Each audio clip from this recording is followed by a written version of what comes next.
রাশিয়ার যুদ্ধবিমান ধ্বংস করে নিজের বিপদ নিজে ডেকে এনেছে ইউক্রেন। জেলেনস্কির দুঃসাহসের জবাব বেশ কঠিনভাবেই দিচ্ছে ভ্লাদিমির পুতিন বাহিনী। ক্ষেপেটে রাশিয়ার প্রতিশোধমূলক হামলায় বারবার কেঁপে উঠছে ইউক্রেন। এরই মধ্যে জানা গেল রুশ বাহিনীর নতুন অগ্রগতি। ৩ বছর ধরে চলে আসা যুদ্ধে প্রথমবারের মতো মধ্য ইউক্রেনে ঢুকে পড়েছে রুশ সেনারা। এর মাধ্যমে ইউক্রেনে বড় পরিসরে হামলার ইঙ্গিত দিল রাশিয়া। গত কয়েক মাস ধরেই মধ্য ইউক্রেনের নিপ্রোয় প্রবেশের চেষ্টা চালাচ্ছিল রুশ বাহিনী। এই প্রদেশ ইউক্রেনের সবচেয়ে গুরুত্বপূর্ণ শিল্পাঞ্চল বলেও পরিচিত। রাশিয়ার প্রতিরক্ষা মন্ত্রণালয়ের দাবি, ডনেটস্ক সংলগ্ন নিপ্রো শহরের সীমানায় পৌঁছে গিয়েছে রুশ সেনার ৯০তম ট্যাঙ্ক ডিভিশন। এমনকি নিপ্রো শহরের সীমানা থেকে আরও ভেতরের দিকে প্রবেশ করতে শুরু করেছে রুশ বাহিনী। পুতিন বাহিনীর এমন অগ্রযাত্রা ইউক্রেনের উপর নতুন চাপ সৃষ্টি করতে পারে বলে ধারণা করা হচ্ছে। দনবাস অঞ্চলে সক্রিয় মস্কোপন্থী মিলিশিয়া গোষ্ঠীগুলোর সহায়তায় ইউক্রেন বাহিনীর উপর সম্প্রতি বারবার স্থলপথে হামলা চালিয়েছে পুতিনের সেনারা। পাশাপাশি ড্রোন এবং মিসাইল হামলাও হয়েছে। ওয়ালটন বিএলডিসি ফ্যান খরচ বাঁচে 65% পর্যন্ত।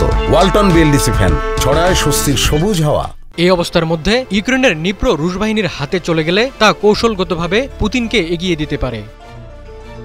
এদিকে ইউক্রেনে রাশিয়ার বড় হামলার আশঙ্কা করছে যুক্তরাষ্ট্র।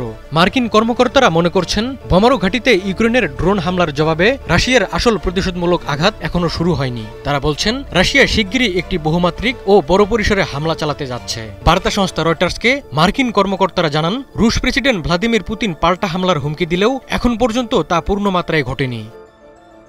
গত কয়েকদিন ধরে ইউক্রেনে ব্যাপক মিসাইল ও ড্রোন হামলা চালিয়ে আসছে রাশিয়া। রুশ প্রতিরক্ষা মন্ত্রণালয় বলছে, ইউক্রেনের কথিত সন্ত্রাসী কার্যক্রমের জবাবে সামরিক ও সামরিক সম্পর্কিত স্থাপনাগুলোতে আঘাত হানা হয়েছে। তবে যুক্তরাষ্ট্র মনে করছে, এ হামলা রাশিয়ার পূর্ণ প্রতিক্রিয়া নয়। রাশিয়া ইতিমধ্যে হামলা শুরু করলেও তা ধীরে ধীরে আরও প্রবল হয়ে উঠবে। এটি হবে বিশাল, নির্মম এবং একটানা চলা এক হামলা। রাশিয়া ইউক্রেন সংঘাতের তীব্রতা বাড়ার মধ্যেই সোমবার ইস্তানবুলে দ্বিতীয় দফা শান্তি আলোচনায় অংশ নেয় দুই দেশের প্রতিনিধি দল। অবশ্য মাত্র ১ ঘন্টার এই আলোচনায় বড় কোনো অগ্রগতি হয়নি। সমালোচকরা বলছেন, ইউক্রেনের আরও বেশি ভূখণ্ড দখল করতে পুতিন শান্তি আলোচনা দীর্ঘায়িত করে সময় নষ্ট করছেন। পুতিন ৩০ দিনের শর্তহীন যুদ্ধবিরতিতে রাজি নন। তিনি সীমিত কিছু এলাকায় ২-৩ দিনের যুদ্ধবিরতির প্রস্তাব দিয়েছেন।